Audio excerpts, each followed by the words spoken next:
माझा बहु गोड झाला आलो निजाच्या माहिरा भेटी रखुमाईच्या वरा परिहार झाला अवघ्या दुःखाचा मागिला आलो निजाच्या माहिरा भेटी रखुमाईच्या वरा तुका म्हणे वाणी गेली आता घेऊ धनी आलो निजाच्या माहिरा बेटी रखुमाईच्या वरा विठ्ठल विठ्ठल विठ्ठल विठ्ठल विठ्ठल हरी विठ्ठल श्री ज्ञानदेव महाराज भगवान की जय गणेश्वर महाराज सद्गुरु सोम महाराज जय मौली बाबा की जय तुकाराम बाबा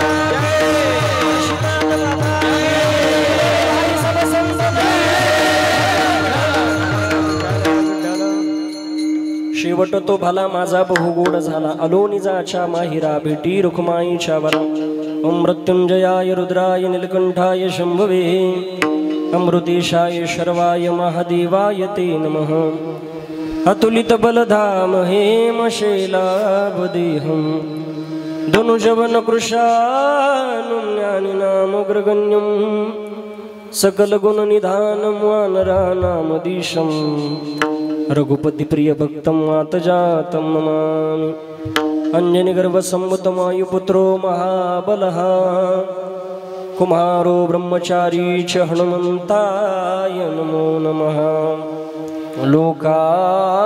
लोकाभिरामं रणरङ्गधीरं राजीवनेत्रं रघुवंशनाथं कारुण्यरूपं करुणाकरन्तं श्रीरामचन्द्रं शरणं प्रपद्ये अलङ्कापुरीरम्यसिंहासनस्थं पदं भोजतेजस्प्रतिप्रदेशं विधीन्द्रादिदेव सदा स्तुल्यमानं समाधिस्थमूर्तिं भजे ज्ञानदेवम् महायोगपीठे तटे भीमरथ्या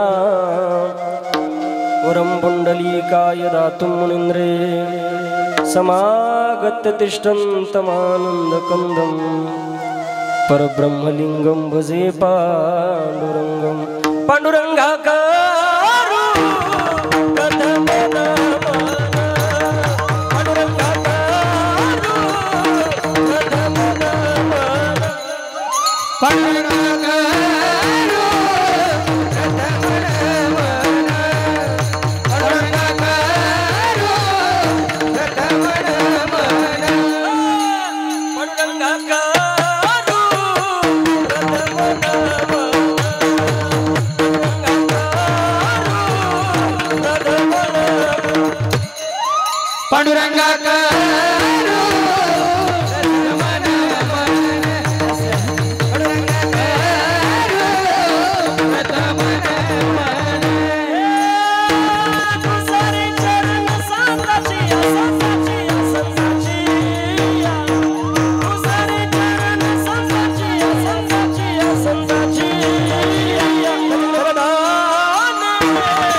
किशोर जय गोपी चित चोर प्रभु जय जय माखन चोर श्री राधा मेरे स्वामिनी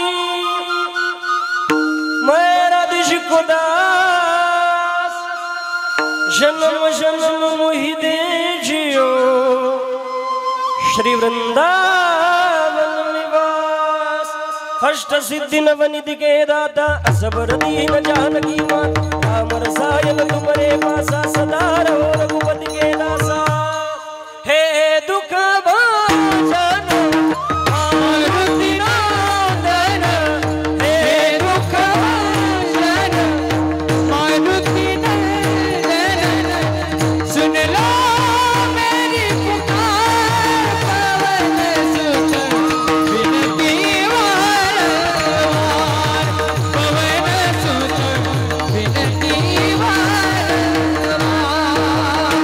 हे सुख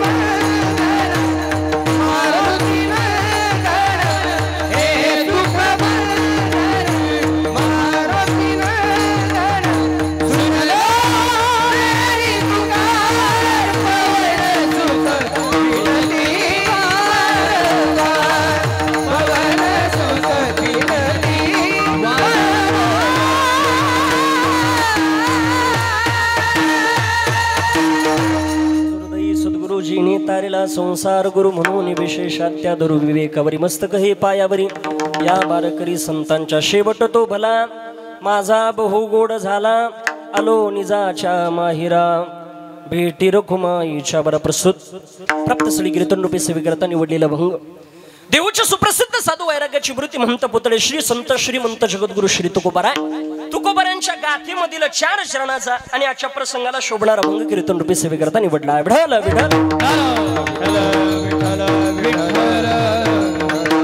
भावार्थाने नामस्मरण अर्थ जर बघितला तर फार सोपा या अभंगामधनं जगद्गुरु श्री तुकोबारा म्हणता शेवट तो भला माझा बहु गोड झाला आता सगळ्यात महत्त्वाचा प्रश्न असा आहे की जगद्गुरु श्री तुकोबारा शेवट कशाला म्हणता आता आपल्या जीवनाचा जर विचार केला तर आपण शेवट कशाला म्हणतो बाबा मृत्यूला शेवट आपण मृत्यूला शेवट म्हणतो पण जगद्गुरु श्री तुकोबारानं त्याला शेवट म्हटलेला नाही पण थोडा कालावधी आपण मृत्यूला शेवट म्हणता असं धरू आणि पुढे शेवट कशाला म्हणता याचं चिंतन करू बघा जगद्गुरु श्री तुकोबारा म्हणता माझ्या जीवनामध्ये मी आयुष्यभर जो काही अट्टहास केला होता तो माझा शेवट गोड होण्याकरता केला होता का हो तुकोबारा मग त्या अट्टहासाचा परिणाम तुमच्या जीवनामध्ये शेवट गोड झाला महाराज म्हणता गोड नाही निसता भला झाला भरपूर चांगला झाला इतका गोड झाला त्याचं काय वर्णन करावं का हो का गोड झाला याचं कारण आम्ही आमच्या माहेराला आलो आमच्या भगवान परमात्म्याचं माझं ऐक्य झालं आणि इथून माग हा शेवट गोड होण्याकरता मी जे काही दुःख उपभोगलं असेल आयुष्यभर जे पवित्र कर्म करण्याकरता जो अट्टहास केला असेल माझ्या जीवनामध्ये ते सगळं दुःख आता माझ्या जीवनातलं निघून गेलं कारण माझ्या भगवान परमात्म्याचं माझं ऐक्य झालं माझ्या जीवनामध्ये मी माझ्या माहेराला त्या ठिकाणी आलो आणि जगद्गुरु श्री तुकोबारा म्हणता आता माझ्या जीवनामध्ये माझं काहीच शिल्लक राहिलं नाही ही वाणी सुद्धा अखंड भगवान परमात्म्याची झाली किंवा अखंड मला या वाणीनं देवाचं चिंतन करायला भेटतंय म्हणून आता माझं देवाचं ऐक्य झाल्या कारणानं माझ्या जीवनामध्ये माझा शेवट गोड झाला विठ्ठल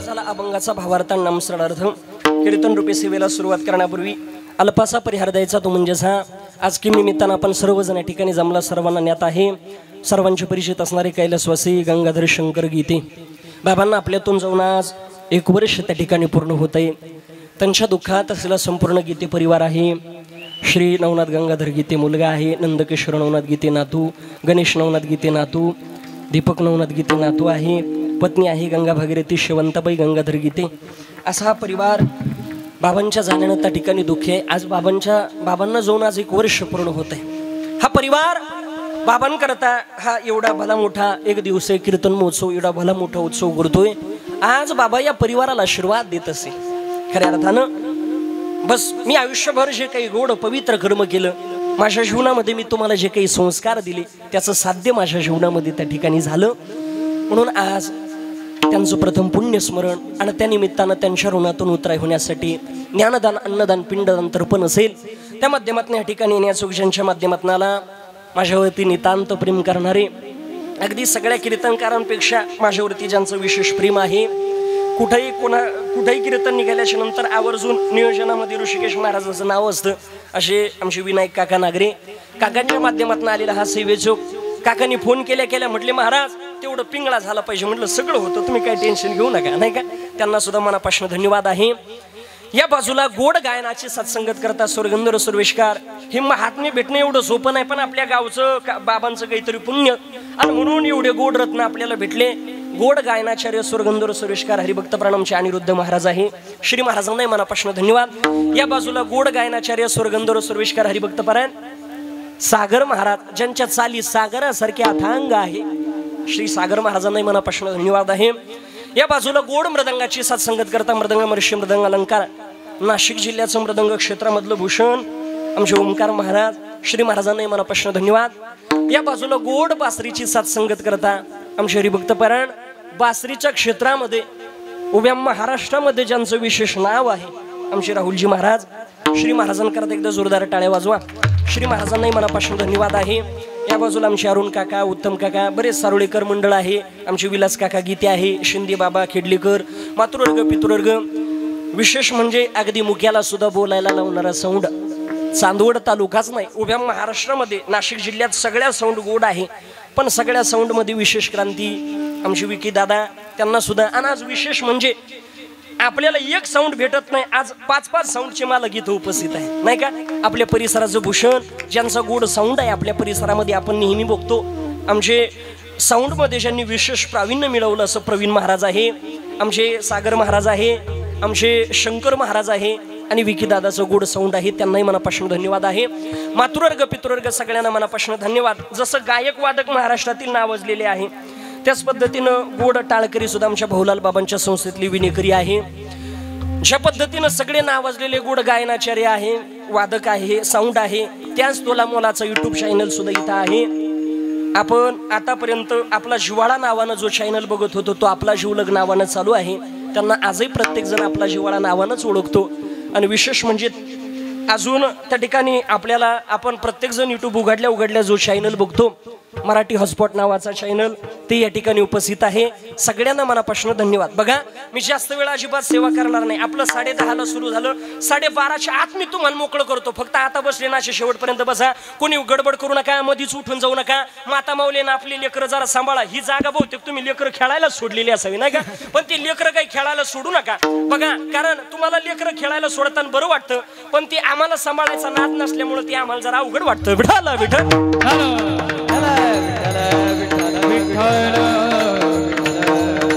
बघा, कीर्तन रूपी सेवे करता निवडलेला भंग जगद्गुरु श्री तुकोबारायांचा आहे. तुकोबाराय म्हणता, माझ्या जीवनामध्ये माझा शेवट गोड झाला. आणि प्रत्येक जणाच्या जीवनामध्ये आयुष्य जर कशा करता भेटलं असेल, मृत्यू कोणाला आजपर्यंत चुकवता आला नाही. कोणाच्या जीवनामध्ये मृत्यू चुकवता येत नाही. तुम्ही मला असं एक पुरावा दाखवा. मी तुम्हाला बाबा हजारो पुरावा दाखवू शकतो का मृत्यू चुकवण्याकरता प्रयत्न केले पण मृत्यू चुकवता आला नाही. तुम्ही एक सुद्धा पुरावा दाखवू शकत नाही का मृत्यू चुकवण्याकरता प्रयत्न केला आणि मृत्यू चुकवता आला. कारण आपण ज्या लोकांमध्ये जन्माला आलो त्या लोकांचं नाव आहे मृत्यूलोक. मृत्यूलोकाची सरळ सरळ व्याख्या मारणाऱ्याचा लोक त्याला म्हणता मृत्यूलोक. अशा मृत्यूलोकामध्ये आपला जन्म झाल्या कारणानं प्रत्येकाच्या जीवनामध्ये एक ना एक दिवस जावं लागतं. महाराज म्हणता, आएगा सो जाएगा राजा रंग फकीर. इथं श्रीमंताला सुद्धा जायचंय, इथे नाही उर आले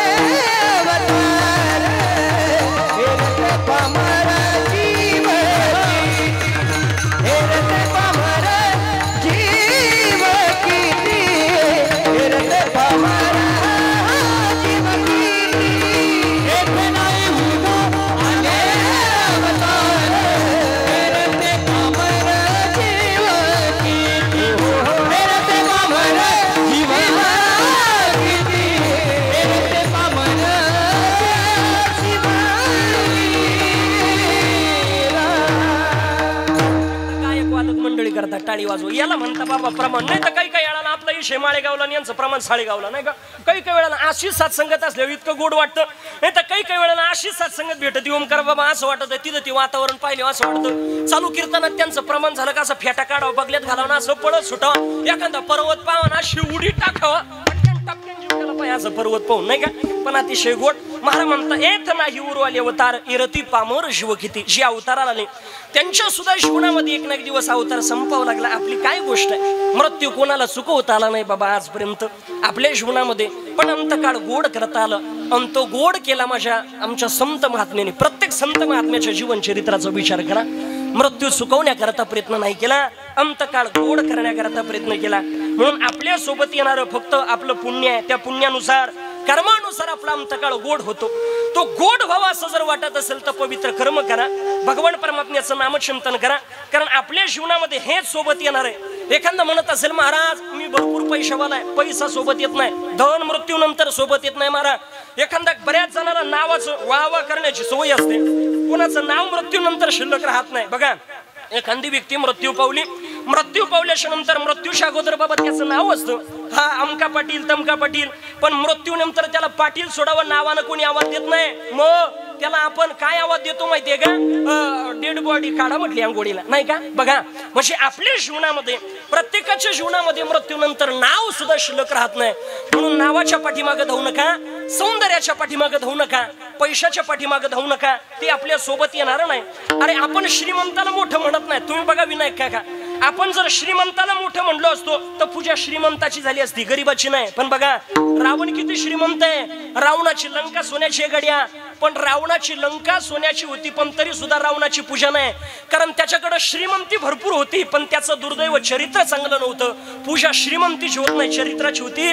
त्याचा परिणाम रावणाची लंका सोन्याची आहे पण तरी सुद्धा आजही रावणाला जाळल्या जातं. रामप्रभू कुटियेमध्ये 14 वर्ष राहिले पण तरी सुद्धा आज पूजा रामप्रभूचे. याचे कारण पूजा काही चरित्राची होते, पूजा काही पैशाची श्रीमंतीची होत नसते. म्हणून पवित्र कर्म करा. श्रीमंती सोबत येणार नाही, नाव सुद्धा सोबत येत नाही. आणि एखाद्याला जर नाव हवं असं वाटत असेल ना, नावाच्या पाठीमागे धावू नका.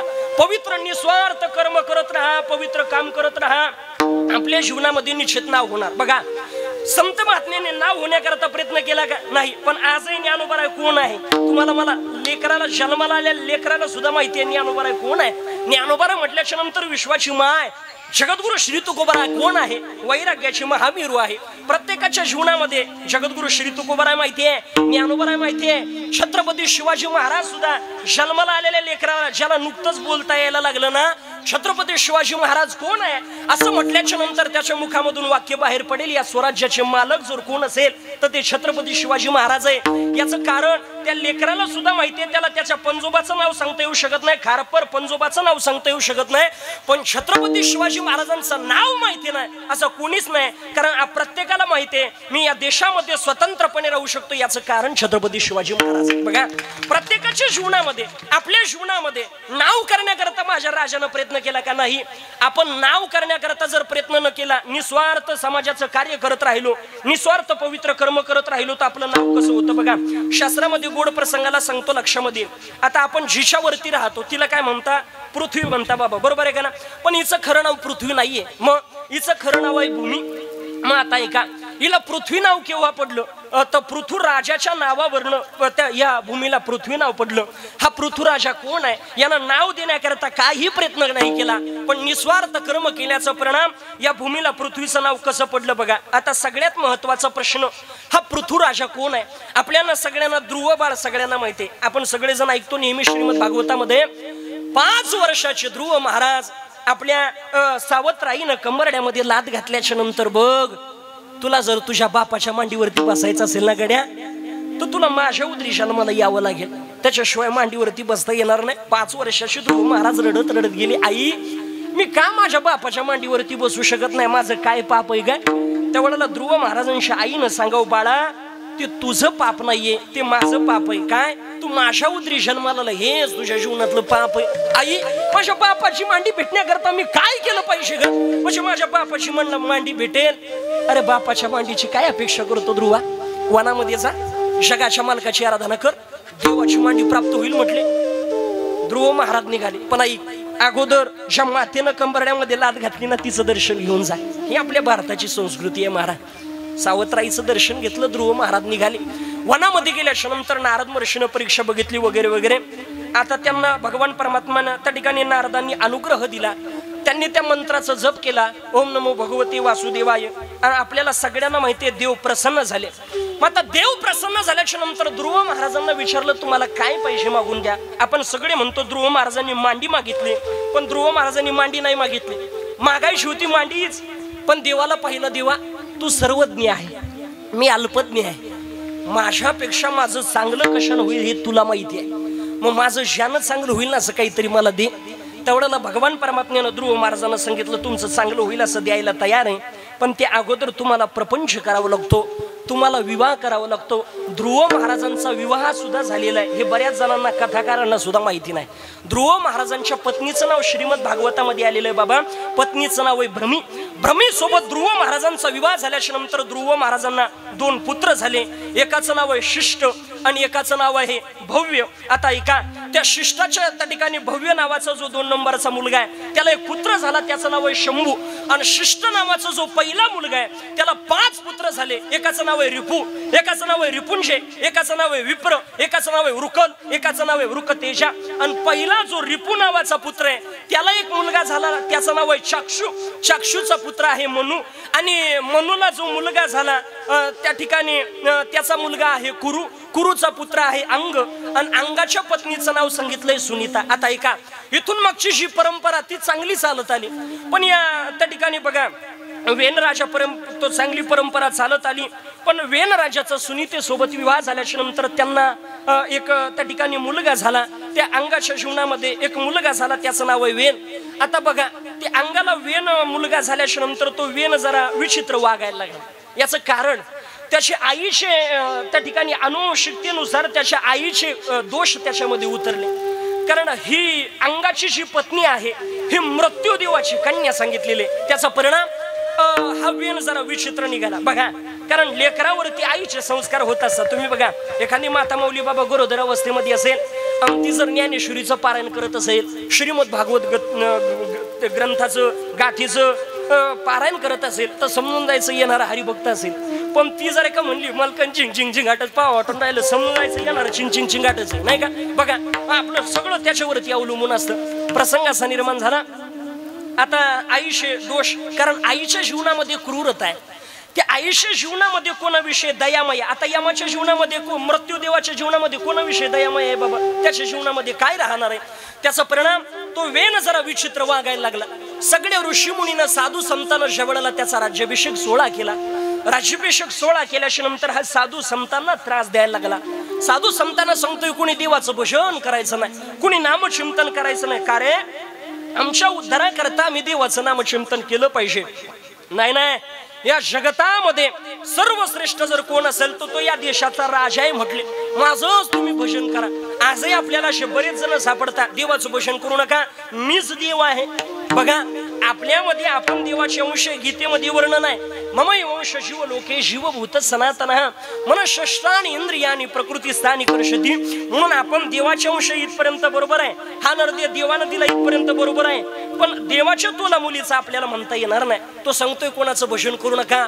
मग का रे, भक्ती करायची असेल तर काय केलं पाहिजे, कीर्तन प्रवचनाला जाऊ नका म्हटले. मग भक्ती करायची असेल तर म्हटले भक्ती कोणती, म्हणले भोजन हीच भक्ती आहे आणि झोपणं हीच मुक्ती आहे. तेव्हा पण कीर्तनाला लेट माणसं यायला लागले. त्यांना जर म्हणलं कीर्तनाला कीर्तन म्हणजे भक्ती नाही, मग भोजन करणं भक्ती. मग आपण जरा भोजनाला जाऊन टचलून गुलाबजाम आणू, नाही का. मग बघा, त्या माध्यमातनं त्या ठिकाणी तो वाईट वर्तन करायला लागला. साधू संतांना त्रास द्यायला लागला. ऋषीमुनीला त्रास व्हायला लागल्याच्या नंतर सगळ्या ऋषीमुनीनं आपल्या तेजानं एक दर्भाचं अस्त्र तयार केलं आणि त्या दर्भाच्या अस्त्रानं त्या वेनाचा मृत्यू त्या ठिकाणी झाला. आता मृत्यू, वेन नावाचा राजा मृत्यू पावल्याच्या नंतर त्या राज्याला कोणी राजा नसल्यामुळं सगळे जण तिथं आक्रमण करायला लागले. त्या ठिकाणी प्रत्येक जण त्या ठिकाणी प्रत्येकाला त्रास व्हायला लागला. मग आता इथं कोणीतरी राजा केलं पाहिजे. इथं कोणाला राजा करायचं, वेनाला तर पुत्र संतान नाही, मग आता राजा कोणाला करायचं. सगळे साधू संत एकत्र आले आणि वेनाच्या मांडीचं बाबा घुसळण केलं. आता वेन नावाच्या राजाच्या मांडीचं घुसळण केल्याच्या नंतर त्या घुसळणामधून एक काळा कभिन्न आणि लहानसा एक पुरुष निर्माण झाला. तो त्या ऋषीमुनीला विचारायला लागला का हो मला जन्माला का घातलं, मला का निर्माण केलं. त्यावेळेला ते साधू संत ऋषीमुनी म्हणतात निषिद्ध म्हणजे बोस, निषिद्ध म्हणजे बोस. निषिद्ध म्हटल्यामुळं त्याचं नाव पडलं निषाद.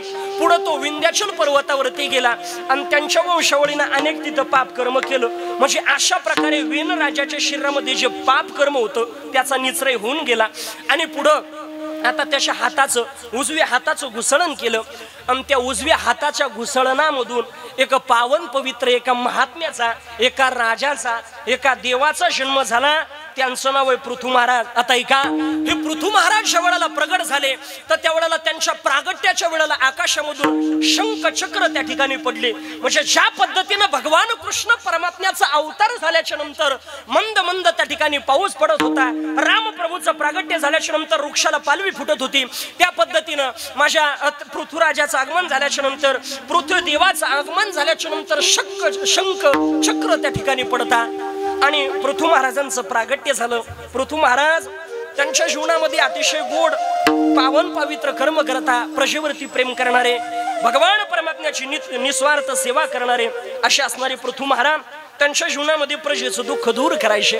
पुढे त्यांनी त्या ठिकाणी पैतम नावाचा यज्ञ केला. त्या यज्ञामधून 2 संतान झाले. त्यापैकी एकाचं नाव आहे सूत. म्हणजे या सूत महाराजांचं प्रागट्य त्यांनी पैतम नावाचा यज्ञ केला त्याच्यामधून आहे. आणि तदनंतर पुढं पृथू महाराज राज्यकारभार करत असताना ही प्रजा सगळेजण आपलं दुःख घेऊन पृथू महाराजांकडे गेली. सगळी प्रजा रडायला लागली. का हो तुम्ही का रडता. रडण्याचं कारण असे पृथू महाराज आमच्या जीवनामध्ये ही भूमी माता प्रसवत नाही. का प्रसवत नाही. तुमचे पूर्वज जे आहे वेन राजानं पाप कर्म केल्या कारणानं इथं त्या ठिकाणी बघा जे वृक्ष आहे ते फळं द्यायला तयार नाही. पृथ्वी माता गाईला चारा द्यायला तयार नाही. हो आमच्या जीवनामध्ये दुःख आहे. आम्हाला काही आम्ही उदरनिर्वाह कशावरती करावा, आम्हाला काही भेटत नाही, आम्हाला काहीतरी करा. पृथ्वीराजानं सांगितलं गड्या हो काळजी करू नका. मी जर या देशाचा राजा असेल तर या देशातला प्रत्येक जण सुखी राहिला पाहिजे, हे माझं आद्य कर्तव्य आहे. पृथू महाराजांकडून आताच्या राजानं शिकण्यासारखं आहे बाबा. आताचा प्रत्येक राजाचं जर जीवन पाहिलं तर प्रत्येक राजा माझ्या शेतकऱ्यावरती भाषण करून मोठा होतो, पण आज शेतकऱ्याचं वाली कुणी राहिलेला नाही. तुम्ही बघा प्रत्येक जणाला माझा शेतकरी असा आहे, कृषी प्रधान देश असा आहे. एके ठिकाणी मला असं विचारलं का हो कृषी प्रधान देश कशाला म्हणता. म्हणलं ज्या देशामध्ये सगळ्यात मोठी हाल शेतकऱ्याची केली जाते, शेतकरी पार मुळा सगळं पिळून खाल्या जातो, त्याला कृषी प्रधान देश म्हणतात नाही का. काय हीच व्याख्या केली जाईल ना महाराज. बघा पण पृथू महाराजांच्या जीवनामध्ये प्रजेवरती प्रेम करणारे पृथू महाराज सांगता गड्या हो तुमच्या जीवनामध्ये ही पृथ्वी माता प्रसवायला जर तयार नसेल, तुम्हाला जे पाहिजे ते द्यायला तयार नसेल, तुमच्या करता मी हा देह अर्पण करायला तयार आहे, पण तुम्हाला जे पाहिजे ते देणार गड्या. काळजी करू नका. सगळ्यांना आश्वासन दिलं. पृथू महाराजांनी आपल्या हातामध्ये शस्त्रास्त्र घेतलं आणि या भूमीच्या पाठीमागे लागले. आता या भूमीच्या पाठीमागे लागल्याच्या नंतर पृथू महाराजांची किती ताकद होती बघा. पृथू महाराज आपल्या पाठीमागे लागल्याच्या नंतर ही भूमी गायीचं रूप घेऊन पळायला लागली. ती भूमी गायीच्या रूपामध्ये पुढे पळते.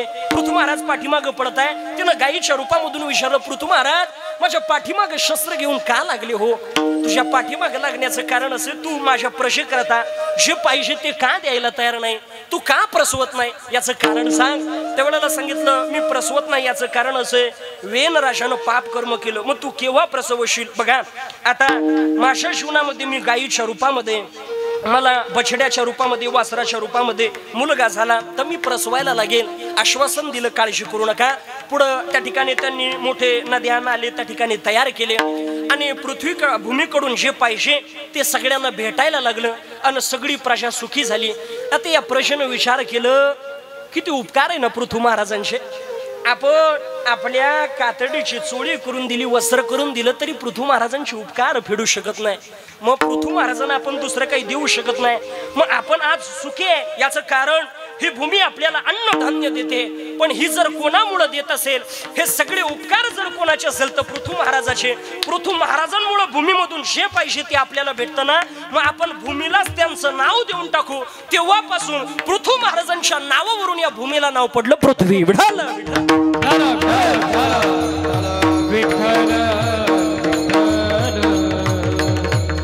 हा मांडायचा. आपल्या जीवनामध्ये जीवनामध्ये पृथ्वी महाराजांनी आपलं नाव होण्याकरता काही केलं का? नाही. पण तरी सुद्धा आजही त्यांचं भूमीच्या माध्यमातून पृथ्वीच्या माध्यमातून नाव निघतंय.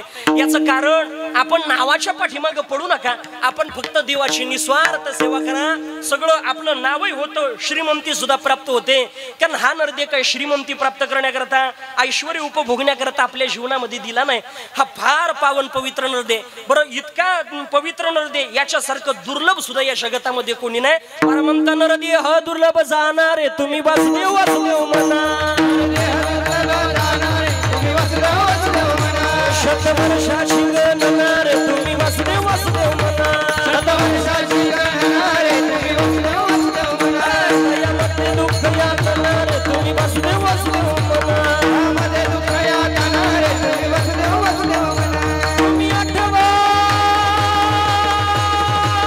मधुसूदना.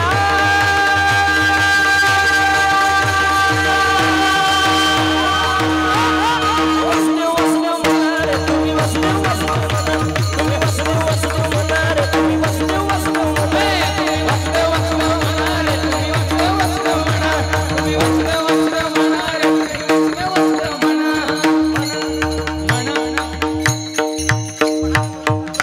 शतवर्षाची गणना केलेली आहे. 100 वर्षाचं आयुष्य दिलं, पण 100 वर्षापर्यंत कोणी जातो धरलं.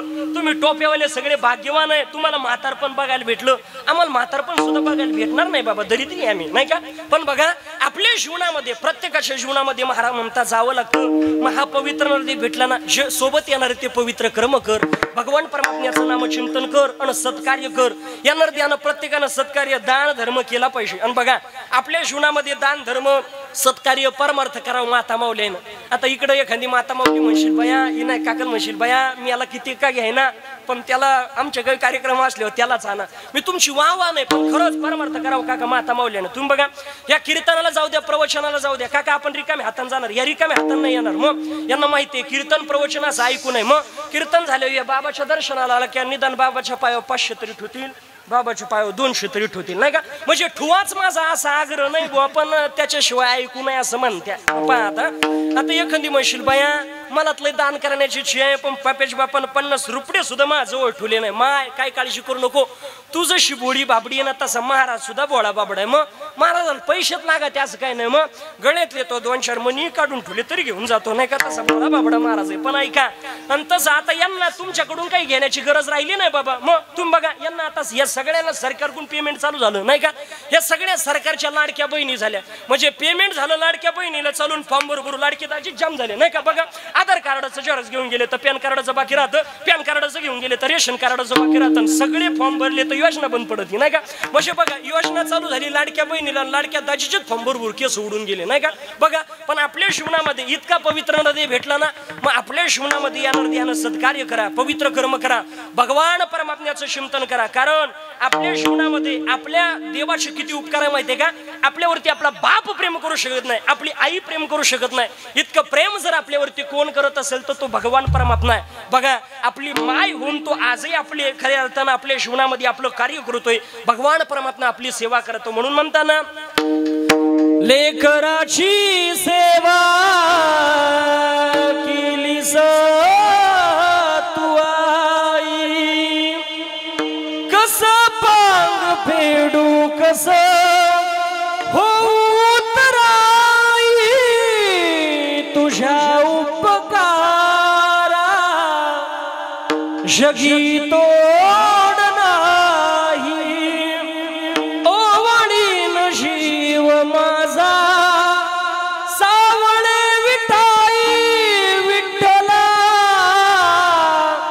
माय बापा विठो माऊली, तू माऊली जगाची, विठू माऊली, तू माऊली जगाची, माऊली मूर्ती विठ्ठलाची, विठ्ठला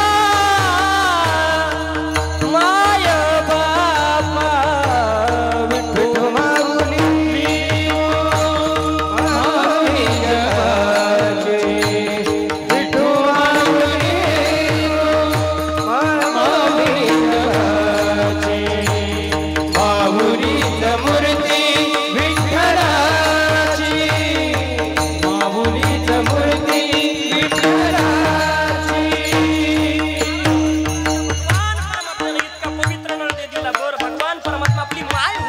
प्रत्येकाची सेवा करतो. मग आपल्या जीवनामध्ये गोड भगवान परमात्म्याचं नामचिंतन करा, कारण प्रत्येकाच्या जीवनामध्ये एक ना एक दिवस जावं लागणार आहे. कोणी असेल तरी. मग एखादा म्हणशील महाराज जर जन्म झाल्याच्या नंतर मृत्यू येणार असेल तर भगवान परमात्म्यानं हा नरदेह कशा करता दिला? ज्ञानोबा आहे त्याचं वर्णन करता. अगा कर्मिशे उरावे ते सुख दुःखी पळायावे तया ते भोगावया यावे देहाय. देव दिल देह भजन गोमटा देव दिल देह भजन गोमटा देव दिल देह भजन गोमटा देव दिल देव भजन गोमटा देव दिल देह भजन गोमटा देव दिल देह भजन देव दिल देह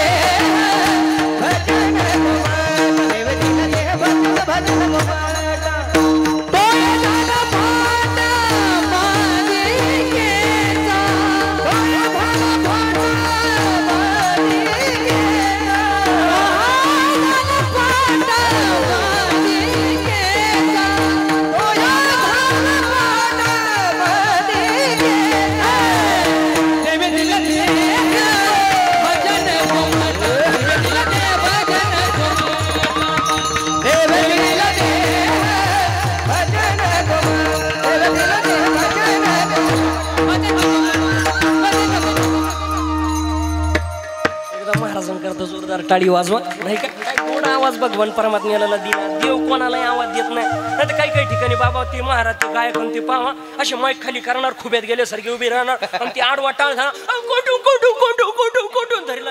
भाऊ एक काम कर, मला तरी मोकळा कर, नाही तर तुला तरी कोंडून घेऊ दे एका परसा, नाही का?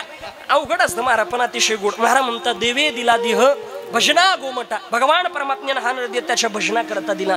म्हणून पवित्र कर्म करा, आपल्या जीवनामध्ये त्याचं भजन करा. करा हरी भक्ती परलोकी सोडविल यमा सोनिया सोडविल यमा सोनिया. करा हरी भक्ती परलोकी सोडविल यमा सोनिया सोडविल यमा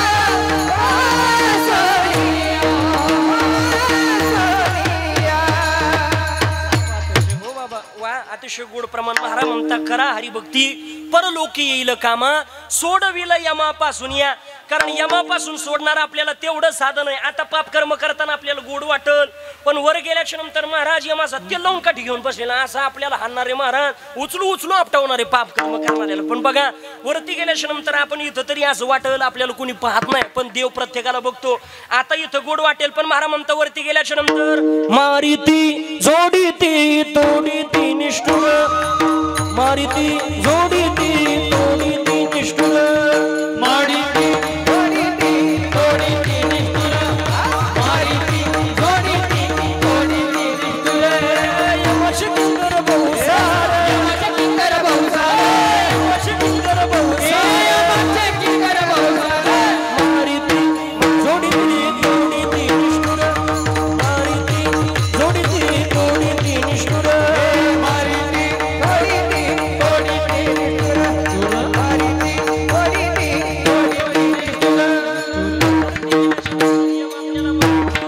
तोडीती निष्ठुर. यमाचे किंकर बहुसार. म्हणून कुठल्या गोष्टीचा अभिमान करू नका. अभिमान करण्यासारखं काय आहे मला सांगा ना? ज्या गोष्टीचा आपण अभिमान करतो ती गोष्ट कोणी दिलेली नाही? देवानं दिलेली आहे. आपण जर एखादा तारुण्याचा अभिमान करत असेल, अरे तारुण्य म्हातारपणाचं गुलाम आहे. म्हातारपण आल्याच्या नंतर तुमचं तारुण्य शिल्लक राहतं. कुठल्या गोष्टीचा अभिमान करू नका बाबा. ज्ञानाचा अभिमान करू नका. खूप लोक ज्ञानी या जगतामध्ये.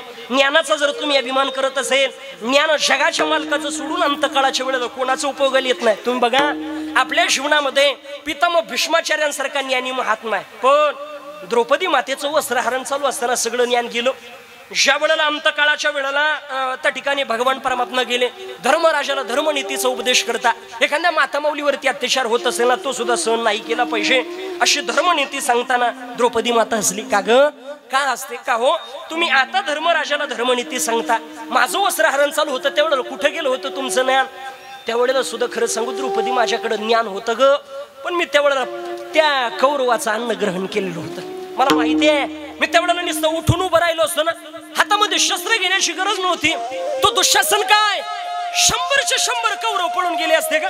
इतकी ताकद माझ्यामध्ये होते, पण तरी सुद्धा मी काही करू शकलो नाही. याचं कारण मी त्यांचं अन्न ग्रहण केलेलं होतं. महत्वाच्या वेळेला अन्न ग्रहण केल्यानं होईना ते ज्ञान उपयोगामध्ये आलं नाही, पण देवाचं ज्ञान, देवाला द्वारकेच्या सिंहासनावरती बसल्याच्या नंतर जे ज्ञान आहे ना महाराज, तेच द्वारका पाण्यामध्ये बुडताना सुद्धा आहे. म्हणून या जगामध्ये सर्वज्ञ जर कोण असेल तर भगवान परमात्मा आहे. म्हणून कुठल्या गोष्टीचा अभिमान करू नका. बघा, अभिमान देवाला स्वतःच्या पत्नीचा सहन झाला नाही, अभिमान देवाला कुणाचा सहन झाला नाही. बरं, बऱ्याच जणांच्या जीवनामध्ये कोणाला कशाचा अभिमान, कोणाला कशाचा अभिमान. बघा तुम्ही आपल्या जीवनाचा जर विचार केला ना बाबा, बऱ्याच जणाला मला कशाचाच अभिमान नाही, याचाच बऱ्याच जणाला अभिमान असतो. बरोबर आहे का नाही? बघा तुम्ही, भक्ती प्रेमा विना ज्ञान नको देवा, अभिमान नित्य नवा तया माझी वा. एकदा बाबांकरता टाळी वाजवा. बसल्या बसल्या प्रमाण आहे नाही का? आपलं फक्त याचं निंदा कर, त्याची निंदा कर, त्याच्यात चाललं, पण याला खरं महात्मा म्हणता, याला श्रवण करणं म्हणता. बघा आपल्या जीवनामध्ये अभिमान देवाला मोठ्याचं सुद्धा भाऊसाहेब काका नाही सहन झाला. बघा तुम्ही आपल्या जीवनामध्ये शुकदेवजी महाराज सगळ्यांना परिचित आहे. या शुकदेवजी महाराजांचं काय वैराग्य. शुकदेवजी महाराजांचं जेवढाला प्रागट्य झालं, प्रागट्य झाल्याबरोबर शुकदेवजी महाराज ब्राह्मणाचे पोर एक खेळासे बिहाले. ते 12 वर्ष लपाले ग. आईच्या उदरामध्ये 12 वर्ष त्या ठिकाणी राहता, आणि जन्म झाल्याबरोबर या मायेला घाबरून शुकदेवजी महाराज त्या ठिकाणी पळत सुटले. पळत जात असताना लग्न अवस्थेमध्ये अंगावरती वस्त्र नाहीये, काही अप्सरा एका सरोवरावरती स्नान करता. तारुण्यामध्ये शुकदेवजी महाराज आहे, पण तरी सुद्धा आपलं वस्त्र त्यांनी सावरलं नाही. याचं कारण त्यांना माहिती आहे, हे तारुण्यामध्ये जरी असेल पण यांच्या जीवनामध्ये स्त्री पुरुष हाच भेद शिल्लक नाही. पाठीमागून त्यांच्या मागून त्यांचे पिता व्यासमहर्षी येतात, शुका थांब शुका थांब. त्यावेळेला मात्र वस्त्र सावरले. त्यांनी विचारलं का हो, माझा मुलगा तारुण्याच्या द्वारामध्ये त्यावेळेला वस्त्र नाही सावरले, आता का सावरले? तो तरुण जरी असेल, तुम्ही वृद्ध जरी असेल, पण तुमच्या जीवनामध्ये स्त्री पुरुष भेद आहे, त्यांच्या जीवनामध्ये नाहीये. आता हे शुकदेवजी महाराजांना कळाल्याच्या नंतर शुकदेवजी महाराजांना सुद्धा अभिमान झाला. बघा शुकदेव त्या ठिकाणी शुकदेवजी महाराज, अभिमान लागे शुकाची पाठी, व्यासे उफराटी दृष्टी केली, जनक भेटीसे पाठविले त्याने, अभिमान नाणे खोटे केले. जगद्गुरु श्री तुकोबारायचं प्रमाण आहे, प्रमाणाशिवाय महाराज बोलत नाही, तसा प्रामाणिक महाराज आहे नाही का? म्हणून बघा त्या माध्यमातून त्या ठिकाणी झालं असं, त्यांच्या जीवनामध्ये अभिमान झाला. आता अभिमान झाल्याच्या नंतर तो अभिमान घालवण्याकरता व्यास महर्षींना त्यांना जनक राजाकडे पाठवलं. आता जनक राजाकडे पाठवल्याच्या नंतर यांना असं वाटायला लागलं, बहुतेक शुकदेवजी महाराजांना असं वाटलं आपल्या पित्यानं जनक राजाला उपदेश करायला पाठवलेलं असेल. पण जनक राजा सुद्धा विधी महात्मा होता महाराज. जनक राजा किती पवित्र होता असं त्या ठिकाणी बघा, असं वर्णन आहे शास्त्रामध्ये. जनक राजासारखा वैराग्यवान महात्मा कुणी नाही, जनक राजासारखा पवित्र राजा कुणी नाही, आणि जनक राजासारखा श्रोता सुद्धा कुणी नाही बाबा. आजही श्रोत्याला जनकाची उपमा दिली जाते. बघा असं म्हणता, एकदा जनक राजा कथेला गेलेले होते. याज्ञवल्क्य ऋषी कथा सांगत होते. आता कथा सांगताना बघा, आपली कथा जर चालू असली महाराज आपल्या दुसऱ्याच व्यथा, पण जनक राजानं अशी कथा श्रवण करत होते. परत तिथं अनेक ऋषी मुनी साधू संत बसलेले, आणि याज्ञवल्क्य कथा सांगताना जनक राजाकडे बघायचे आणि मग सांगायचे. आता आपल्याला समजा, आता मला एखादा असा गोड श्रोता भेटला, कीर्तनकाराला त्यांचं कंटिन्युटी लागते, बरोबर आहे का ना? जे पानं पाठ करून आलं त्याचं काही नाही काका, त्याला असा प्रश्न पडतो कोणत्या तरी पानं आपण थांबलं पाहिजे. त्याला प्रश्न असतो, एवढे पानं संपले तर बरं, नाही संपले आणि टाइम संपून गेला काय करायचं, त्याला प्रश्न असतो नाही का? पण जो खरा वक्ता आहे त्याला श्रोता महत्वाचा असतो बघा. आणि म्हणून त्या माध्यमातून झालं असं, जनक राजाकडे ते बघायचे आणि हे कथा सांगायचे. कथा सांगता सांगता झालं असं, ते ऋषी मुनी म्हटले बरोबर आहे, तुम्ही राजाकडे पाहून आमच्या एवढ्या मोठ्या दाढी जटा वाढलेल्या, त्यांच्या दाढीन जटा धरायला बाबा 1-1 किलोमीटर त्यांच्या जटा आणि ते धरायला काही असे शिष्य किती महा तपश्चर्या असेल विचार करा. काही काहीच्या दाढी धरायला माणसं, जटा धरायला माणसं. आणि म्हटले अरे आम्ही एवढी साधना करणार, हे आमच्याकडे बघून कथा सांगत नाही, त्याच्याकडे बरोबर आहे राजाकडून काहीतरी भेटणार असेल म्हटले. म्हटले तेवढ्याला म्हटले आता यांना हे सिद्ध करून दाखवलं पाहिजे. मी जनकाकडे बघून, बऱ्याच जणांचा हा संभ्रम असतो, महाराज त्याचं नाव घेतो, त्याची वाह करतो, म्हणजे काही भेटणार असेल. काय कुणी कोणाला प्रेमाशिवाय काही देत नाही महाराज. पण बघा झालं असं, कथा सांगता सांगता असं म्हणतात त्या राजाला आग लागली. आणि हे ऋषी मुनीला माहिती पडलं. अरे म्हटले आपले राज्याला आग लागलेली. आता ज्याच्या राज्याला आग लागली तो जनक राजा उठायला तयार नाही. पण हे म्हटले अरे राज्याला आग लागली, चला आपल्या लंगोट्या छाट्या वाळू राहिल्या म्हटले, चला त्या जळून जायच्या, चला धरायला म्हटले, चला पटक्यात त्या जळून जातील. आता यांनी माग पाहिलं, चला शिष्य म्हटले आपल्या त्या जाटा बिटा धरायला. पाहिलं तर शिष्य आधीच फरार. काही काही तशाच पळत सुटले. काहीला ते घेऊन पळता येईन ते ना आधी तिथं दाढ्यान मिशन आधी कट करून टाकले पळत सुटले. पण इकडं जनक राजाचा राज्य जळून गेलं. तरी जनक राजा कुठं जायला तयार नाही. राज्य जळलं यात विशेष नाही हो, जनक राजाच्या मांडीला आग लागली. आता राजा कथा थांबवायची, राज्य जळू द्या, जळू द्या, राज्य काय आपलं नाहीये, कथा सांगत राहा. याज्ञवल्क्य महाराज कथा सांगताय. पुढे मांडीला आग लागली. मांडी जळायला लागल्याच्या नंतर म्हटले अरे आता तुझ्या शरीराला आग लागलेली आहे, मांडी जळायला लागली, आता कथा थांबवायची. जनक राजानं दिलेलं उत्तर किती गोड आहे का. जनक राजा म्हणता महाराज तुम्ही कथा चालू राहू द्या, जे जळत आहे ते माझं नाही आणि जे माझं आहे ते जळत नाही. किती पवित्र महात्मा असेल विचार करा. असे असणारे पवित्र जनक राजे. आणि त्या जनक राजांच्या भेटी करता शुकदेवजी महाराजांना पाठवलं. आता शुकाचार्यांना असं वाटलं बहुतेक आपल्याला उपदेश करण्याकरता पाठवलं असेल, पण आपल्यापेक्षाही कुणीतरी ज्ञानी राहतं. लय काही कोणाच्या निंदेच्या याच्या भानगडीमध्ये पडू नये. बऱ्याच जणांना निंदेचं लय सवय असते. काका याचं असं झालं त्याचं तसं झालं, तो पकवाद्या कस काय होती वादक म्हणावास काय वाजवता आलं ना, तू वाजून पाय. आपल्याला कुठं जमत मग तू काला पंचित, तुला हातोडून गट्ट्यान टोले खायचे का, काला पंचिती करतो. बरेच जण म्हणते तो महाराजांना एवढं काही म्हणावं असं त्याला कीर्तन आता केलं नाही बरं का, मग तमाशा करीत होता का काय करीत होता नाही का. आपण निंदा कधी कोणाशी करू नका. बघा बाबा समजा एखादा जण एखाद्यासोबत वास्तुशांतीच्या कार्यक्रमाला गेला, तिथं आपण आपल्या दुसऱ्याच्या पाहुण्याची वास्तुशांती, तिथे गेल्यावर गपचूप गुलाबजाम खावं, गपचूप गप बसवणं, हे तिथे गेल्यावर त्याच्या चुका काढीत. ही बंगल्याची पीओपीच बरोबर झाली नाही, हा जिना इकडून पाय होता तिकडून झाला, हा दरवाजा, अरे तू का पंचिती करतो, तू त्याच्या बंगल्याच्या चुका काढून राहिल्या, तो बंगल्याला कडी नाही भाऊ, त्याला बाटली लावा लागत, त्याच काहीतरी कर ऍडजस्टमेंट नाही का, लय अवघड असतं महाराज. पण बघा निंदा कधी कोणाची करू नका. शुकदेवजी महाराजांना असं वाटलं त्यांना उपदेश करण्याकरता मला पाठवलं असेल. शुकदेवजी महाराज गेल्याच्या नंतर जनक राजाच्या द्वारपालांनी त्या ठिकाणी अडवलं. अडवल्याबरोबर तुम्हाला आतमध्ये जाता येणार नाही का, मी शुकदेवजी महाराज आहे, आतमध्ये जाता येणार नाही आमच्या राजाची परवानगी आल्याशिवाय. मग तुमचं नाव काय आहे ते सांगा. आमच्या राजाला सांगतो, राजानं बोलवलं तर तुम्हाला आतमध्ये येता येईल म्हटले. तुमचं नाव काय. तेवढ्याला शुकदेवजी महाराजांनी सांगितलं जा जनक राजाकडं, आणि जनक राजाला सांगा शुकाचार्य आले. आता शुकाचार्य आले असं म्हटल्याबरोबर त्यांना असं वाटलं हे सगळं लावाजमा फुलं बिलं आपल्या स्वागताला घेऊन येतात काय. पण द्वारपाळ गेल्याच्या नंतर महाराज कुणीतरी आपल्या दारामध्ये आले. कोण आहे. तो काही संन्याशी वाटत नाही. संन्याशी म्हणावं तर भगवू वस्त्र नाही, बरं गृहस्थी म्हणावं तर लांब लांब केस आहे महाराज, तेजस्वी तेजपुंज महात्मा दिसतो. आता बरेच जण बाबा जटेवरून भगव्या वस्त्रावरून साधू समजतात. अरे तुम्ही जर वस्त्रावरून आणि केसावरून साधू, तर आस्वलाची केस साधूपेक्षा लय मोठी राहते बाबा, त्याला साधू म्हणावं लागेल, पण त्याच्यावरून साधू ठरत नसतो. कुणीतरी भगवं वस्त्रही दिसत नाही पण गृहस्थी वाटत नाही, कुणीतरी तेजपुंज महात्मा आहे. नाव नाही विचारलं ना, नाव सांगितलंय. त्यांनी सांगितलं शुकाचार्य आले, तुमच्या राजाला सांगा. तेवढ्याला जनक राजाला सांगितलं एक काम करा, आता तुम्ही तिकडे जा. तिकडे गेल्याच्या नंतर त्याला असं सांगा संगम त्यक्ता सुखी भव, म्हणजे तुमचा जो काही संघ आहे तो टाका आणि सुखी व्हा. आता हे आल्याच्या नंतर शुकाचार्य म्हटले का हो सांगितलं. म्हटले सांगितलं. मग काय म्हटले राजाची आज्ञा आहे संगम त्यक्ता सुखी भव. तेवढं यांनी विचार केला, अरे मी कशाचा संघ टाकायचा, संघ टाकण्यासारखं अभिमान माझ्याकडे काही नाही. लक्षात आलं अरे आपण शुकाचार्य आले म्हणून सांगा, म्हणजे आचार्य पदवी लावलेले. आता हे विनोदाचार्यांनी भागवताचार्यांनी सगट रामायणाचार्यांनी जरा असं डोक्यात आणलं महाराज, त्या पदव्या कोणी राहुल बाबा टाकणार नाही का. पण बघा म्हणले एक काम करा, मग असं सांगा शुक आले असं सांगा. परत सेवक गेले का हो. आता त्यांनी ते आचार्य वगैरे काढून टाकलं राजे साहेब, आणि शुक आले असं सांगितलं.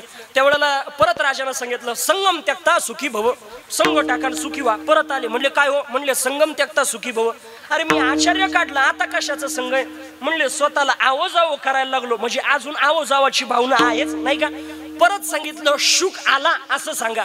परत राजानं त्या सेवकांना सांगितलं, अहो त्यांनी ते आवाजावं काढून टाकलं, आचार्य काढून टाकलं, आणि शुक आला असं सांगा म्हटले. म्हणले संगम त्यक्ता सुखी भव. त्यावेळेला परत गेल्याच्या नंतर म्हणले संगम त्यागता सुखी भो. म्हटले अहो आचार्य काढलं, अहो जावं काढलं, मग आता कशाचा संघ आहे? म्हटले बघा रूप आणि नाव हे मायेचे घटक आहे आणि आपण आपल्याला शुक म्हणतो. जन्माला येणाऱ्या बाळाचं नाव आहे का? बघा आपल्या जीवनामध्ये जन्माला आलेल्या बाळाचं नाव नाही, आपण जे नाव ठेवतो त्याला ते ओढ येतं. मग आपण नावाचा अजून अभिमान धरलेला आहे, नाव ही तरी पदवी लावलेली आहे, नाव काढून टाकलं. मग परत सांगितलं एक काम करा, जा तुमच्या राजाला सांगा कोणीतरी आलं. म्हणले कोणीतरी आलं असं म्हटले. त्यावेळेला परत राजानं सांगितलं संगम त्यागता सुखी भव. म्हटले अरे आता नाव काढून टाकलं, आचार्य काढलं, आवजावं काढलं, आता कशाचा संघ शिल्लक आहे? म्हणले अजून स्वतःला कोणीतरी म्हणतोच म्हणून तुमच्या जीवनामध्ये संगम त्यागता सुखी भव. मग आता म्हटले आता काय निरोप द्यायचा? म्हणले आता काहीच निरोप देऊ नका. बऱ्याच वेळ बसले आणि बऱ्याच वेळ बसल्याच्या नंतर जनक राजा म्हटले का हो आता काही आज्ञा? म्हणले ती काहीच आज्ञा द्यायला तयार नाही. म्हणले आता यांच्या जीवनातल्या सगळ्या गोष्टीचा अभिमान निघून गेला, सगळ्या गोष्टीचा त्या ठिकाणी अभिमान निघून गेल्याच्या नंतर जनक राजा स्वतः गाजावाजा करत येतात आणि त्यांची पूजा करून त्यांना आतमध्ये त्या ठिकाणी घेऊन जाता आणि शुकदेवजी महाराजांची पूजा करता. शुकदेवजी महाराजांचा अभिमान निघून जातो. मला मुद्दा हा मांडायचा आहे. बघा जिथं शुकदेवजी महाराजांच्या सुद्धा जीवनामध्ये अभिमान होतो तिथं आपल्या जीवनामध्ये काय हो? आणि महाराज म्हणता आपल्या जीवनामध्ये किती ज्ञान असू द्या बाबा, पण अभिमान जर झाला ना सगळं ज्ञान सगळं वायाला गेलं. महाराज म्हणता अभिमान झाला तुका म्हणे वाया गेला, तुका म्हणे वाया गेला, तुका म्हणे वाया गेला. अभिमान झाला तुका म्हणे वाया गेला, तुका म्हणे वाया गेला, तुका म्हणे वाया गेला. अभिमान झाल्याच्या नंतर किती पवित्र जीवन असू दे आपण त्याचं जीवन वाया गेलं. म्हणून कुठल्याच गोष्टीचा अभिमान करू नका, पवित्र कर्म करा, कारण प्रत्येकाच्या जीवनामध्ये मृत्यू येणार आहे. अभिमान करण्यासारखं काय आहे?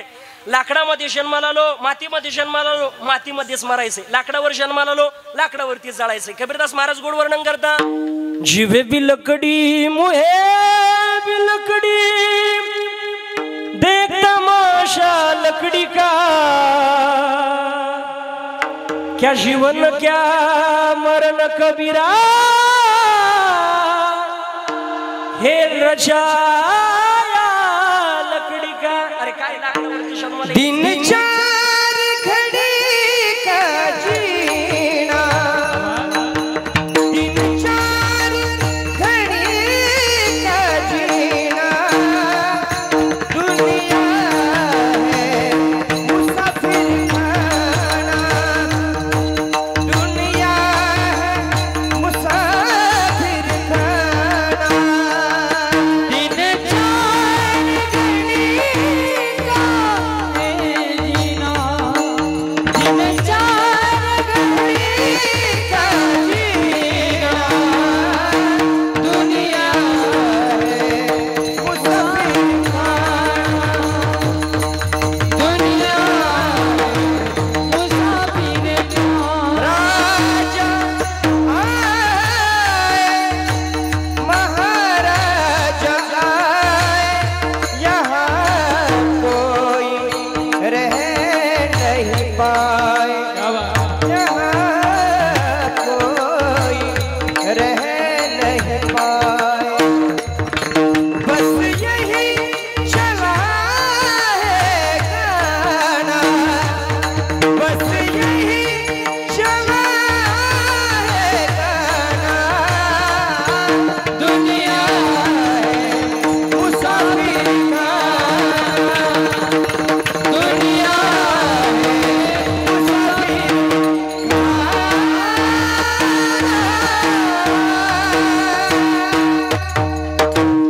एकदम मन भरून टाळ्या वाजवा, कारण महाराजांनी मन भरून टाळलं नाही. इथं राजे आले, अनेक जण आले, पण प्रत्येकाच्या जीवनामध्ये जावं लागतं, कारण आपण मृत्यू लोकामध्ये जन्म झालेला आहे गड्या. या मृत्यू लोकामध्ये प्रत्येकाला जावं लागतं आणि आपल्याला आपण ज्या शरीराला माझं माझं म्हणतो ना ते आपलं नाहीये महाराज. मग हे वापरायला भेटलेलं आहे. आत्म्याचं शरीराचं जितक्या काल करार आहे तितक्या कालावधी आपल्याला वापरायला भेटलं. कबीरदास महाराज म्हणता जिंदगी एक किराए का घर है, एक ना एक दिन बदलना पड़ेगा.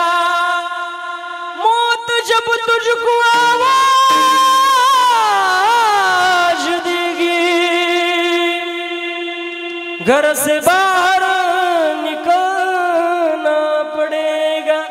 जावं लागणार आहे बाबा. तेवढं श्रीमंती उपयोगाला येणार नाही. काय उपयोगाला येत नाही अंतकाळाच्या वेळेला. शिव उपयोगाला येणार आहे ती ज्ञानोबराची ज्ञानेश्वरी असणारे, साधू संतांचे आशीर्वाद असणारे, पवित्र कर्म आहे म्हणजे आपल्या सोबत येणार आहे ते कमवा.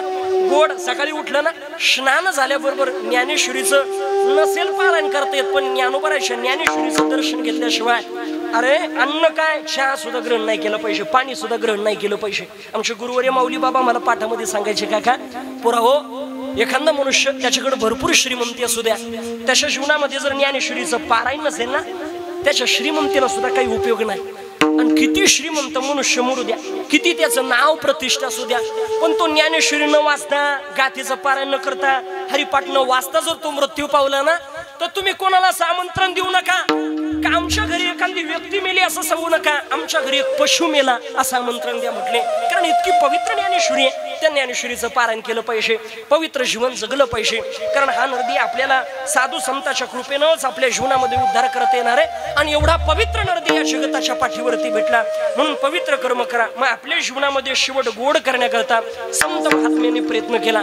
जगद्गुरु श्री तुकोबाराय आयुष्यभर महाराज का हो तुमच्या जीवनामध्ये तुम्ही आयुष्यभर इतकं गोड कर्म करता. जगद्गुरु श्री तुकोबारायनं सावकार आहे आपल्याकडे काही श्रीमंती नाही पण सावकारकीचा त्याग आहे हो काका.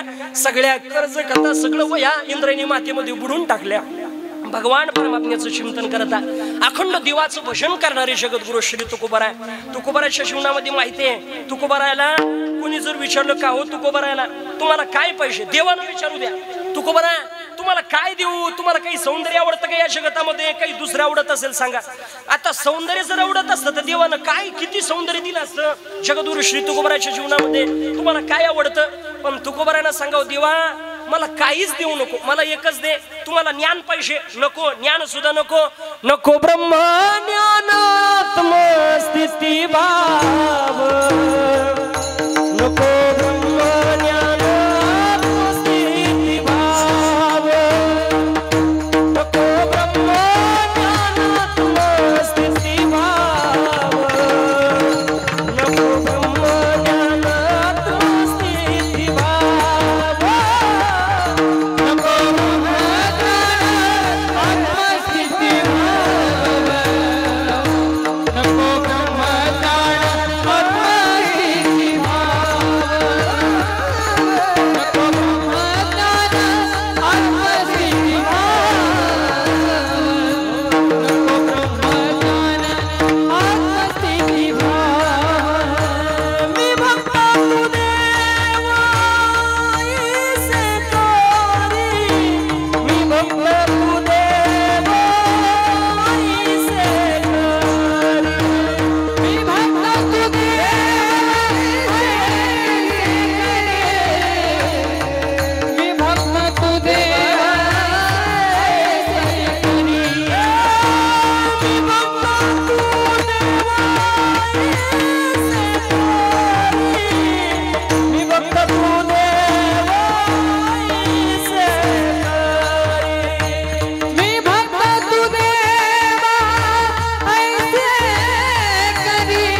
सुख पाहिजे. तुकोबारायला माहितीये सुख रूपाईसा तुझा कुणी सांगा, माझ्या पांडुरंगा सारिका तू प्रत्येकाला अपेक्षा सुखाची. इथं बसलेल्या पैकी कोणाला वाटतं इतके दिवस सुखामध्ये गेले आता दुःख यावं. प्रत्येकाला सुखा करता लागल ते प्रयत्न करायला तयार. महाराज म्हणता मज लागी दुःख व्हावे ऐसे कुणी भावी न शिवे. बघा मला दुःख व्हावं ही अपेक्षा कोणाच्या जीवनामध्ये नाही. बघा सुखाकरता मनुष्य जी लागल ती धडपड करतो. एकदा काय झालं, एक गृहस्थाच्या जीवनामध्ये दुःख झालं. आता दुःख झाल्याच्या नंतर तो एका महात्म्याकडे गेल्याच्या नंतर त्या महात्म्याच्या पाया पडला. महाराज काही करा, माझ्या जीवनामध्ये माझं सुख नाही आहे, मला समाधान नाही, मला शांती नाही, मला सुख समाधान शांती पाहिजे, याच्याकरता काहीतरी द्या म्हटले. त्यावेळेला त्या ठिकाणी त्यांनी सांगितलं, म्हटले भाऊ एक काम कर, तुला सुखही भेटू शकत नाही, समाधानही भेटू शकत नाही, शांती भेटू शकत नाही. मग त्याच्याऐवजी एक काम कर, तू तुझं नाव सुख ठेव, तुझ्या पोराचं नाव समाधान ठेव आणि तुझ्या बायकोचं नाव शांती ठेव. तो म्हणला महाराज खरं सांगू का, मी मा नाव सुख ठेवू शकतो, मा पोराचं नाव समाधान ठेवू शकतो, मा बायकोचं नाही हो शांती नाही ठेवू शकत. आता काऊन नाही ठेवू शकत, त्या खालच्या माना डोलायला लागल्या नाही का.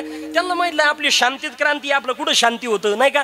मग आपल्या जीवनामध्ये ज्ञानोबा वर्णन करता मृत्यू लोकी सुखाची कहाणी ऐकिशेल कवनाच्या श्रवणी कैशी सुख निद्र अंतरोनी इंगळाच्या. म्हणता या जगतामध्ये सुखच नाही, मग सुख नाही असं नाही, सुख आहे भगवान परमात्म्याच्या शरणावरती. मग त्या देवाची प्राप्ती करणं या जगात सगळ्यात मोठं आपलं साध्य आहे आणि तिथंच आपल्या जीवनातले सगळे सुख आहे. मग ते सुख प्राप्त होण्याकरता मनुष्याच्या जीवनामध्ये मनुष्यानं प्रयत्न केला पाहिजे. मग का हो, त्या सुखाकरता तुम्ही प्रयत्न केला आयुष्यभर, तुम्ही मृत्यू चुकवण्याकरता तुकोबा म्हणता मृत्यू चुकवण्याकरता प्रयत्न नाही, याच साठी केला होता टहास, शेवटचा दिवस गोड व्हावा.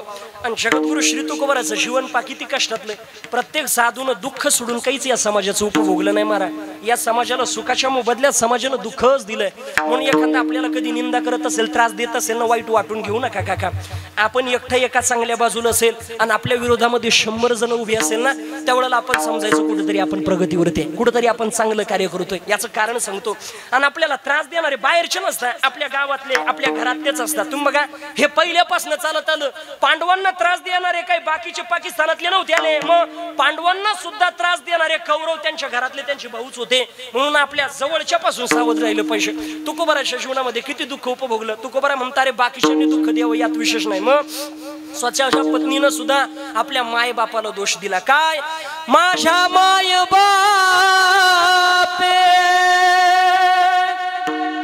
बर नाही केले, पदरी बांधिले भिकाऱ्याच्या फुटकाची विना त्याला 2 तारा करियर जरा पंढरीच्या. स्वतःच्या पत्नीनं पण सेवा सुद्धा तितकी केली महाराज. किती सेवा. जगद्गुरु श्री तुकोबाराय जोपर्यंत भोजन करत नाही तोपर्यंत माझी जिजामाता माझी अवली माता पाणी सुद्धा ग्रहण करत नव्हती. इतकी पतिव्रता माता माऊली माझ्या जगद्गुरु श्री तुकोबारायची पत्नी आहे. पण बघा तुकोबाराच्या जीवनामध्ये खोपला पाटील गावीचे हे लोक आता मज भीक कोण घाली. जगद्गुरु श्री तुकोबाराच्या जीवनामध्ये इतका सगळा त्रास सहन केला. आपल्या जीवनामध्ये जेवढा अवतार कार्य होतं तेवढं झालं. तुकोबारा म्हणता किती दिवस इथं राहायचं, एक दिवस आपण थांबलं पाहिजे. आणि जे लवकर थांबण्याचा विचार करतात त्यांना संत म्हणतात. बघा जगद्गुरु श्री तुकोबारा संतांना सांगता तुम्ही सनकाधिक संत म्हणविता कृपावंत, एवढा उपकार करा. बघा एवढाच उपकार करा. काय माझ्या जीवनामध्ये देवाला नमस्कार सांगा माझा. बघा तुका म्हणे माझा आठवा मूळ लवकरी पाठवा. देवाला निरोप गेला. देवाला सुद्धा आनंद झाला. कारण आपुल्या माहेरा जाईन मी हाता निरोप हा संत हाती आला. जगद्गुरु श्री तुकोबाराला आणण्याकरता जाणार. काय सोळा असेल जगाचा मालक पुष्पक विमान घेऊन जगद्गुरु श्री तुकोबाराला घेण्याकरता आला. आल्याच्या नंतर भगवान परमात्मा बीजीच्या अगोदर आला. तुकोबाराला म्हणले चला. तुकोबारा म्हणता नाही देवा समाजाचे माझ्यावरती फार उपकार आहे, मी एकटा जाऊ शकत नाही. या समाज कुणी येतं का बघू दे. अपकार्यावरती सुद्धा उपकार करतात त्यांना संत म्हणता. अरे कोणाला वैकुंठाला यायचं असेल तर चला देव मला घ्यायला आला. लोक म्हटले येडवला तू का, आतापर्यंत चांगला होता आता वैकुंठालाच चला म्हणून राहिला. कोणी यायला तयार नाही. पत्नीला म्हटले अगं तू तरी चाल. बघा तुम्ही होते तोपर्यंत माझ्या हाजा करता आली नाही. कालच आलेली म्हैस माझ्या भावानं आणून दिली. तुम्हाला राहायचं तोपर्यंत राहा, जायचं तोपर्यंत जा, परत या. तुकोबारा म्हणता मी काही परत येण्याकरता चाललो नाही. जगद्गुरु श्री तुकोबारा तो बीजेचा उत्सव आला महाराज. तुकोबारा निघाली. निदान 20 पर्यंत वाट लावण्याकरता तरी चला. सगळेजण तुकोबाराला वाट लावण्याकरता आले. आणि आल्याच्या नंतर तुकोबाराला विमानामध्ये बसता येत नाही महाराज. त्यावेळेला तुकोबराय सांगता देवा एक काम कर त्या काळाला घेऊन ये कोणता जगा काळ खाय आम्ही माथा दिला पाय त्या काळाला खाली बसवलं जगद्गुरु श्री तुकोबरानं त्या पायावरती त्या काळाच्या डोक्यावरती पाय दिला जगद्गुरु श्री तुकोबराय वैकुंठाला निघून गेले आणि त्यावेळेला जगद्गुरु श्री तुकोबरायनं म्हणा बघा मी आयुष्यभर जो अट्टहास केला तो याच्या करता आणि मग का हो कशा करता माझं शेवट गोड होण्याकरता का हो शेवट गोड झाला तुकोबरा म्हणता निसता गोड नाही फार गोड झाला अभंग शेवट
शेवट तो भला माझा बहु गोड झाला आता शेवट कशाला म्हणता शेवट मृत्यूला नाही म्हटलं जर मृत्यूला शेवट म्हटले असते आता मृत्यूला आपण शेवट झाला हे सांगायला राहू का बाबा बरं समजा एखाद्या वेळेला आता जर मृत्यूला शेवट म्हणले एखादा जर मृत्यू पावला त्याची अंतयात्रा निघाली आपला मुरमुऱ्या वगैरे टाकायचा कार्यक्रम चालला आणि तो उठून बसला तो सांगायला लागला ओ सखा पाटील ओ विनायक काका ओ अरुण काका काय मग शेवट तुम्ही लयच गोड केला गड्या तुम्ही लयच गोड मुरमुरे आणि ते आणलं काय शेवट गोड केला तो सांगाल का महाराज उठून आणि जर तो उठून सांगायला लागला आपण तिथं ऐकायला थांबू का म्हणून त्याला शेवट नाही म्हटलं मग एखादा जिवंत आहे पण त्याच्या जीवनातले वासना अभिमान सगळ्या गोष्टी निघून गेल्या अभिलाषा तर त्याचा शेवट झाला पण एखाद्याचा मृत्यू झाला आणि मृत्यू नंतर वासना वगैरे सगळ्या गोष्टी शिल्लक असेल तर त्याचा शेवट झाला नाही त्याचा फक्त मृत्यू झाला बघा म्हणून आपल्या जीवनामध्ये शेवट गोड व्हावा याच्या करताना महाराज म्हणता मी आयुष्यभर प्रयत्न केले म्हणजे सुख जगद्गुरु श्री तुकोबारानं साधलं ते जर आपल्याला साधायचं असेल तर आपण सुद्धा गोड देवाचं भजन करा कसं असतं भजन एकदा वारकरी संप्रदाय भजन करा विठोबार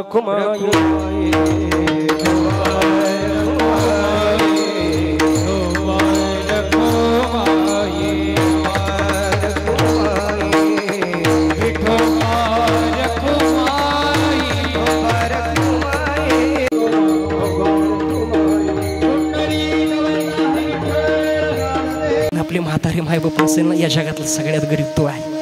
आपली झोपडी असू द्या, पण आपल्या झोपडीमध्ये आपला बाप जिवंत आहे ना, आपली म्हातारी आई जिवंत आहे ना, जगातला सगळ्यात श्रीमंत तो आहे. अरे आई बाप गेल्याचं दुःख काय असतं, ज्याचे गेले त्याला विचारा. विश्वाची माय होण्याची ताकद माझ्या ज्ञानोबारायमध्ये गाडी. पण ते ज्ञानोबारायचं जीवन बघा, ज्ञानोबारायला हा नाही. माझ्या मुक्ताई साहेबाला तर बाप काय आई काय काही कळत नाही महाराज. अशा अवस्थेमध्ये पैठण क्षेत्रामधून न्याय भेटला. तुम्ही देहांत प्रायश्चित्त घेतलं तर तुमच्या मुलाला आम्ही वाडीमध्ये टाकणार नाही, शुद्धीपत्र भेटेल. मध्यरात्रीची वेळ आहे, मुक्ताई झोपलेली, निवृत्तीनाथ दादा, सोपान काका, ज्ञानोबाराय झोपलेली आहे. विठ्ठलपंत निघाले, रुक्मिणी आई साहेब त्यांच्या पाठीमागे निघाले. रुक्मिणीने 4 पावलं पुढे टाकली, पाठीमागं ओढून पाहिलं. रुक्मिणी असं करू नको, तुझं मातृत्व जर जागृत झालं ना, तुला पाऊल उचलणार नाही. परत 4 पावलं टाकली. अहो मला एकदा लेकराला सांगू द्या, आपण काय गावाला नाही चाललो परत यायला, वन वन वन भटकत राहतील आमचे मायबाप कुठे गेले. निवृत्ती मोठा आहे, निदान त्याला तरी सांगू. निवृत्तीनाथ दादाला उठवलं, हात जोडते. रुक्मिणी आई साहेब सांगते, मी तुझी माय आहे, पण आज तुझ्याकडे भीक मागते रे. आई असं का बोलते? आम्ही चाललो, इथून पुढे ज्ञानोबारायची माय तू व्हायचं, मुक्ताईची माय तू व्हायचं, सोपान काकाची माय तू व्हायचं. इथून पुढं यांना सांभाळण्याचं काम तुझंही गड्या. ज्याचा बाप गेला त्याला विचारा, ज्याची आई गेली त्याला विचारा गड्या. आम्हाला ज्ञानोबारायचं प्रागट्य झालं ना, आकाशवाणी झाली होती, विष्णू परमात्म्याचा अवतार आहे. ही मुक्ता ब्रह्मचितकला आहे, सोपान काका ब्रह्मदेवाचा अवतार आहे. आम्हाला जन्माला घालण्याचं भाग्य तर देवानं दिलं रे, पण सांभाळण्याचं सद्भाग्य नाही भगवान परमात्म्यानं दिलं. ऐका, आई वडिलांनी देहांत प्रायश्चित्त घ्यायला निघाले. निवृत्तीनाथ दादाचा रात्रभर डोळा लागत नाही. विचार करा, तुळशी वृंदावनाला पाठ टेकून रात्रभर गुडघ्यामध्ये पायामध्ये मुंडकं घालून रडता. ज्या लेकराला माहिती आहे आता उद्यापासून आपली आई बाप आपल्याला भेटणार नाही, आपल्याला सोडून चालले, त्यांची काय अवस्था असेल विचार करा तुम्ही. पण एवढं सगळं होऊन सुद्धा समाजानं त्रास देणं सोडलं नाही हो. ज्ञानोबाराच्या जीवनामध्ये ज्ञानोबारानं मुक्ताईला, निवृत्तीनाथ दादाला, सोपान काकाला आई वडिलाची कधी जाणीव होऊ दिली नाही. पण स्वतः मात्र एकांतामध्ये समाजाचं दुःख झालं, आईची आठवण काढावं, बापाची आठवण काढावी. या समाजानं अन्न दिलं तर नाही हो, पण जे दिलं ते सुद्धा मातीमोल करायचं. ज्ञानोबाराय जर कधी इंद्रायणीवरती स्नानाला गेली ना, इंद्रायणी वाटते म्हणे, ज्ञानोबारायच्या पाठीमध्ये आसूड उडायचे. पण ऐका, ज्ञानोबाराय समाधीला बसणार म्हटल्याच्या नंतर तीच इंद्रायणी माता रडायला लागली. देव म्हणता, इंद्रायणी तू का रडते? रडण्याचं कारण ज्ञानोबाराय समाधीला बसणार आहे, माझी अशी अपेक्षा आहे. मी जर या समाजाचा उद्धार करत राहावं असं वाटत असेल तर ज्ञानोबारायनं समाधी घेण्याच्या अगोदर ज्ञानोबारायच्या पायाचा स्पर्श फक्त मला झाला पाहिजे, ही अपेक्षा आहे. अरे समाजानं किती तिरस्कार करू द्या, पण जगाच्या मालकानं तळ हातावरती उचललं ना, त्याचं कोणी वाईट करू शकत नाही महाराज. ऐका, ज्ञानोबारायला एक दिवस भागीरथी मातेचं स्नान करावं वाटलं. ज्ञानोबाराय नाही गेले भागीरथी मातेकडं, भागीरथी ज्ञानोबारायकडे येते. इतके साथ नाही, पण मायबापाचं दुःख मात्र भरून निघू शकत नाही. आपला बाप, आपल्या बापाला उठता येत नसू द्या महाराज, चालता येत नसू द्या, आपला बाप म्हातारा असू द्या, खाटावरती पडलेले असू द्या, पण आपल्या बापाच्या छपला जरी दारामध्ये असेल तर त्या घराकडे कोणी वाईट नजरेनं पाहू शकत नाही. ही आपल्या बापाची ताकद आहे. बाप करी जोडी लेकराचे ओढी, बाप करी जोडी लेकराचे ओढी, बाप करी जोडी लेकराची ओढी, बाप करी जोडी.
परिवारानं आज गोड उत्सव केला ना का बाबा गंगाधर बाबा आशीर्वाद देत असेल या गीते परिवाराला, मुलाला आशीर्वाद देत असेल, गड्या मी तुला श्रीमंती दिली नाही पण जे संस्कार दिले ना तू का म्हणे पितृ आशीर्वाद देती, कल्याण इच्छिती त्यांचे सदा. म्हणून जोपर्यंत बाप आहे त्या आई वडिलांची सेवा करा. तो बाप कसा असतो कवी गोड वर्णन करतो. माझ्या डोळ्यातल आसवा कुणी मायेन पुसताना वरी हुंद कदाटतो या गोष्ट बापाची सांगताना त्याच्या फटक्या सदऱ्याला किती ठिकाण जुडलेली उभ्या आयुष्याने त्यानं कशी कातर लावलेली मला कसं होत या कुणी बाबा म्हणताना वरी हुंद कदाटतो या गोष्ट बापाची सांगताना. म्हणून गोड आई वडिलांची सेवा करा. पुन्हा एकदा सगळ्यांना मनापासून धन्यवाद. आपली वेळ संपलेली पण त्यांच्यापेक्षा 2 मिनिटात पिंगळा म्हणतो सेवेला पूर्णविराम. बघा पवित्र कर्म करा, भगवान परमात्म्याचं नामचिंतन करा. एखादा म्हणशील हे नाही केलं तर काय होतं, नाथ बाबा म्हणता आमचं काही नाही जाणार. मग हे जरी नाही कालं तरी दुसरा येईल, हे जरी नाही कालं, हे जरी नाही कालं तरी दुसरा येईल, हे जरी नाही कालं, हे जरी नाही कालं तरी दुसरा येईल, हे जरी नाही कालं, हे जरी नाही कालं तरी दुसरा येईल, हे जरी नाही कालं. सरती शेवटी बा काळ बांधून नेईल, सरती शेवटी बा अनंत शेवटी बा काळ बांधून नेईल, सरती शेवटी बा. एका जनार्दनी आमची काय बाजा येईन, एका जनार्दनी आमचे काय वागा येईन, एका जनार्दनी आमची काय बाजा येईन. एका जनार्दनी आमचे काय वागा येईन. पिंगळा पिंगळा पिंगळा पिंगळा पिंगळा माधवारी कोणी बोलत नाही, पिंगळा माधवारी कोणी बोलत नाही, त्या पिंगळा माधवारी. पिंगळा माधवारी बोली बोली बोले का पिंगळा माधवारी, पिंगळा माधवारी बोली बोली बोले का पिंगळा माधवारी.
मजात गेलोले बा मनाच्या मजात गेलोले बा तिथं कवल्या कवल्या काढल्या होत्या सगळ्यांनी दोन दोनले बा सगळ्यांनी दोन